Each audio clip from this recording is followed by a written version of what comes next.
Hi everyone, welcome to DataScene. In this video, I will show you one of the important tricks while using Excel.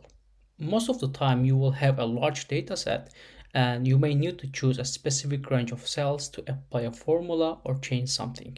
In that case, you can do it manually if with your mouse, such as choosing the range of cells like, for example, I like to choose between the range of A2 and for example A250. So you can do it like this, but it will be really hard if you need to choose hundreds of cells. And so what you can do instead, you can click the name box here and then type the range of the cells you want to choose. For example, I like to choose the cells between A3, G350.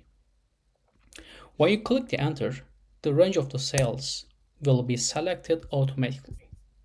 So these methods will make your job easier. See you in next video.